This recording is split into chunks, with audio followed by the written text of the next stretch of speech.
Hello and welcome to day 20 of Healing from Unavailable Love with Marina. This week we are exploring why we stay.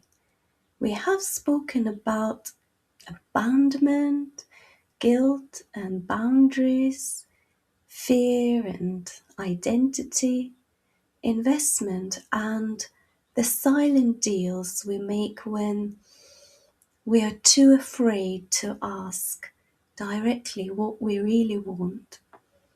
Today, we are talking about people pleasing. And I'm not speaking about this from a distance. I know this pattern too well because I am a recovering people pleaser myself. I know what it is like to look calm on the outside while your whole body is begging you to stop saying yes. The version where you become easy, useful, patient, generous, agreeable, and low maintenance because somewhere inside you learned that being honest could cost you love, work, friendship, or belonging. These patterns often begin early. In childhood, you may have learned that staying safe meant staying pleasing. Do not upset them, do not need too much, do not be difficult, do not make things worse. Be good, be useful, be easy. And now, as an adult, the pattern may still be running. People pleasing is not always kindness. Sometimes it is pain and fear wearing good manners. The nice one is tired, but nobody notices because you are still smiling. You are understanding in the relationship, flexible at work, easy in friendship. You say, "It's fine," when it is not fine. You say, "Don't worry," while you're quietly breaking. You reply with warmth when you wanted to say, "That hurt me." You take one more work when you wanted to say, "I cannot keep doing this." You act grateful for crumbs because asking for more feels too exposed. And then people call you lovely, reliable, strong, so easy to be around. But inside, you may feel resentful, lonely, angry, and unseen because the version of you they like may be the version that never makes them uncomfortable. What part of you has become exhausted from being easy to love, easy to manage, or easy to keep around? Every yes that betrays you creates a private resentment nobody else can see. You say yes to another late reply, yes to another unpaid task, yes to another plan you did not want, yes to the friend who takes your time, your gifts, your advice, and your emotional energy, then disappears when you need them. At first, it looks like kindness, then it becomes expectation, then it becomes resentment. And the most painful part is that nobody knows how much it costs you because You agreed with a smile. So now you feel angry, but also guilty for being angry. You want them to notice what you sacrificed, but you also help them believe it was effortless. This is the trap. When you abandon yourself politely, other people may call it harmony. Where have you been saying yes so convincingly that nobody can hear the no underneath it? If saying no feels dangerous, ask yourself what you believe will happen when you stop pleasing. Will they leave? Will they punish you with silence? Will they call you selfish?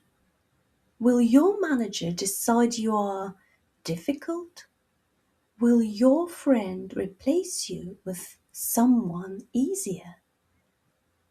Will the person you love finally realize you're not worth the effort? This is why pleasing can feel safer than honesty. Because at least when you please, you feel you still have some control. You can manage the mood, prevent the anger, avoid the rejection, stay useful enough to be kept. But control is not the same as connection. If you have to keep editing yourself to remain wanted, you are not being loved. You are being maintained in a role. What do you believe would happen if you stopped managing everybody's reaction to the real you? Some workplaces do not need you to have boundaries, they need you to feel guilty for having them.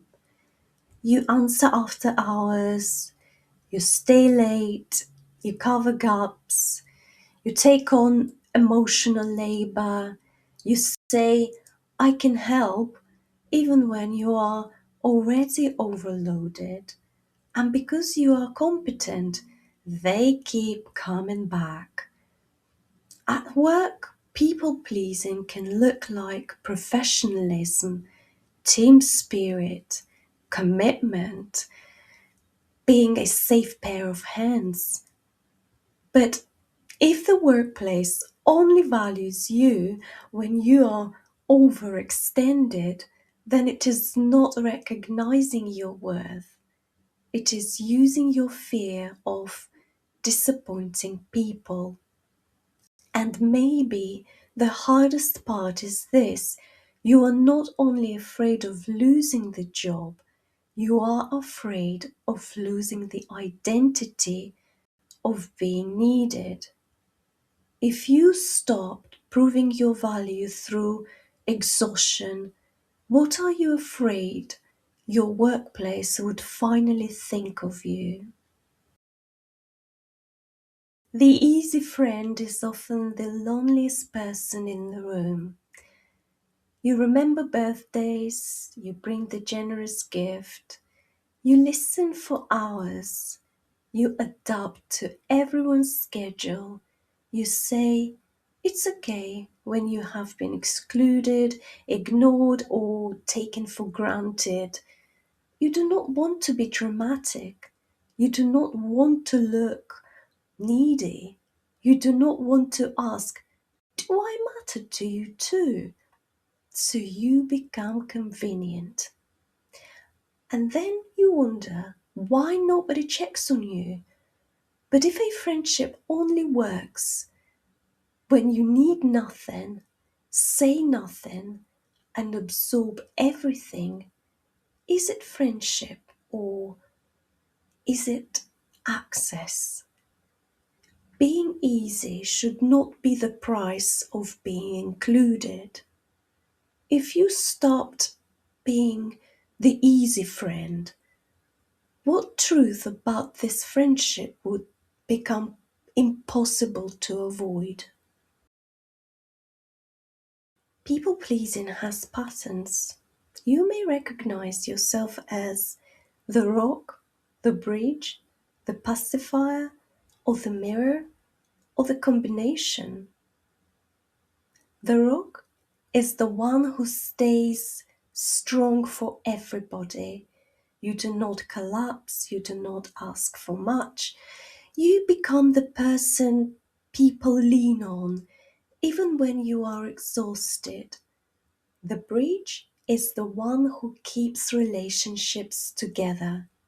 You smooth things over, you explain everyone to everyone, you carry the emotional distance between people who will not meet each other halfway. The pacifier is the one who calms the room. You soften your truth, you swallow your anger, you make yourself pleasant so nobody becomes upset. And the mirror is the one who becomes whatever feels safest to be. You read the person in front of you, adjust your tone, your opinion, your needs, your personality. You reflect back the version of yourself that seems most likely to be accepted. These patterns are usually not random. They often begin in childhood when your nervous system learned what kept you safe, included, or less likely to be rejected. Be strong, keep the peace, calm the room, become what they want. In my work, we listen for which pleasing pattern you learned and why your subconscious decided it was necessary. Once that knot begins to untie, the pattern can start losing its purpose, not because you forced yourself to become hard, but because your nervous system no longer needs to erase you to keep you connected. Are you the rock, the bridge, the pacifier, or the mirror? And what has that role been protecting you from feeling? Today, do not ask only why do I always people please. Ask what am I afraid would happen if I stopped? Would they leave? Would they judge you? Would they replace you? Would they call you selfish? Would they finally reveal that they preferred your compliance more than your truth? The pain of people pleasing is that it can make you laughed for the version of you that disappears. But you were not born to be easy to use.